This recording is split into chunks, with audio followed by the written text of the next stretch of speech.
Okay, we are live. So for those listening at home, welcome to the Live from the Sword Coast podcast. My name is Kevin Madison, and this is entry 21 in for my participation in the RPG A Day event for 2017. If this is the first video you're watching, then this is a series of videos where we answer a different question on each day in August 2017 to deal with role-playing games and whatnot, and things related to role-playing games. If you have, this isn't your first video, then my apologies for me repeating this at the start of every single video. Today's question is, which RPG does the most with the least words? Now, I was griping a bit yesterday about how the questions at the end of the month are seeming to be, I don't know, there's some of these that are kind of lackluster. This is certainly one of them. We already answered earlier in the month something that features the best writing.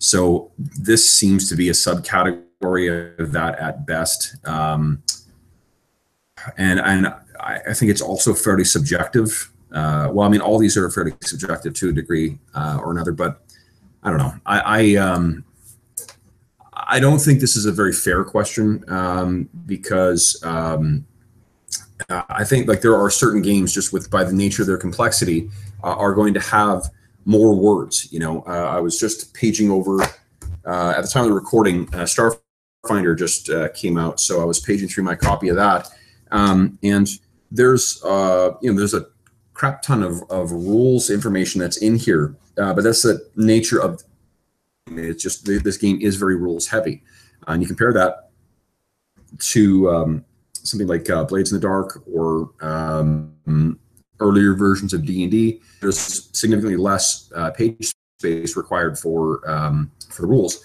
but that's the nature of the animal. I mean, like if what is required in order to do to communicate what the game is and provide all the reference material that you need, if you need a lot of pages for it, like this game seems to, and like Pathfinder did before, that's going to require a lot more words and a lot more page count than a game that doesn't require that. Now, to be clear, I'm not trying to say that I don't mean to pass any judgment one way or the other on that, and I think it's unfair to say that a game that requires a lot of rules or has a high page count, it's too complex, you don't need that for the game. I mean, maybe you do need it for that game, though. So for that reason, I think that the question is a bit suspect. I think it I don't know. I guess I don't like that. I don't really want to answer that question because I don't think I don't think that it's a fair question. But what I will say is I think that that I have seen in games recently, which is making use of certain of their words in order to communicate what is intended, what the intent is of the designer. And I'm thinking in particular of 13th Age, published by, I always get the publisher name wrong. I think it's Paragon Press. No, Pinnacle Press. No, Pinnacle is Warhammer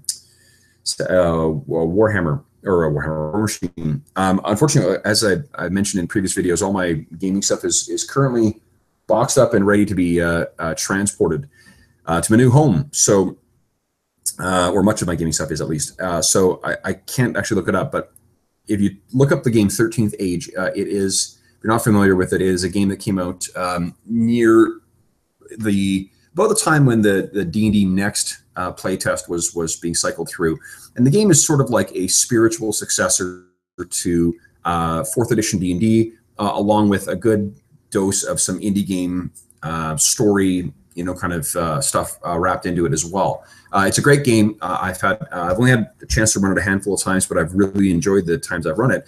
And one of the reasons why I found it fairly enjoyable to get into and to run was because the two creators, who, to be honest, I can't remember who they are right now, but the two of them were involved. I think it's Jonathan Tweet and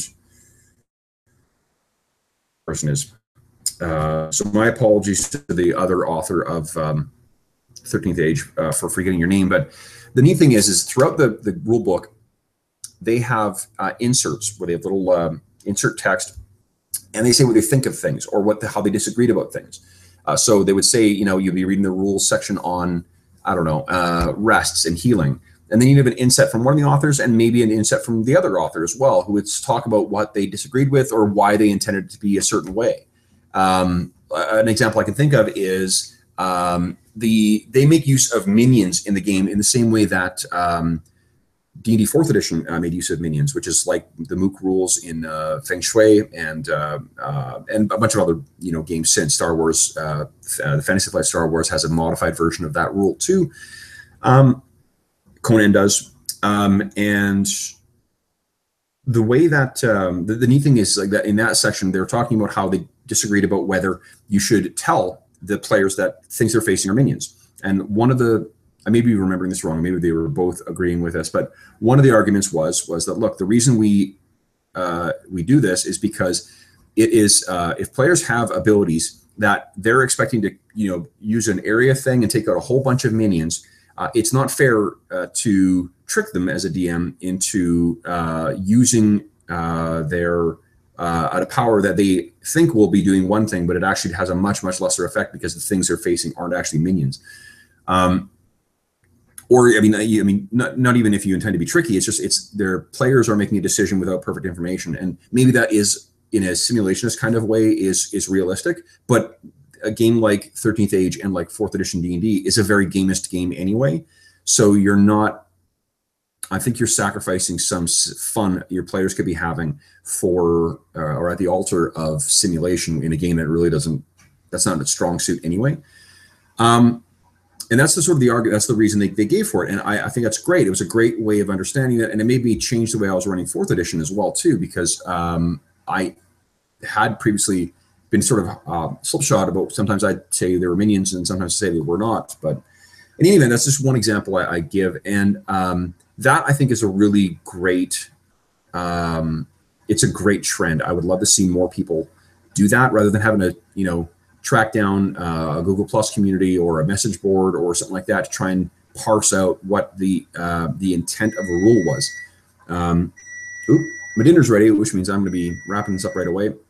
I wish games like I shouldn't say I don't want to pick on any other games, but I really wish that there were more games that did that, because it would especially for a DM, it's helpful to know why rules work the way they do. How they work is important, obviously, but why they work that way is sometimes good for the adjudication that happens at the table when you're trying to house rule things. So, in any event, that is my answer for that question. I know I didn't quite answer the question that was put, but that's what I like. I think making good use of the words to communicate the why in addition to the how is helpful in gaming books.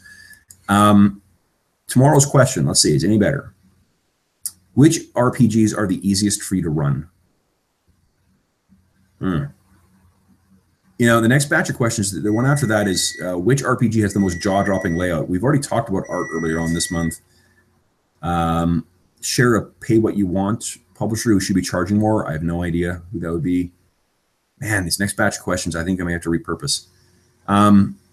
Anyway, tomorrow we'll be talking about which RPGs are the easiest for you to run, and that actually I think I will have something useful maybe to say about that, or something beyond just a subjective answer. But anyway, as always, if you have any questions or concerns about this video, please don't hesitate to leave a comment in the section below. I'll be happy to respond to that, and I shall endeavor to do so in a timely fashion. If not, thanks so much for watching, and I will see you again tomorrow.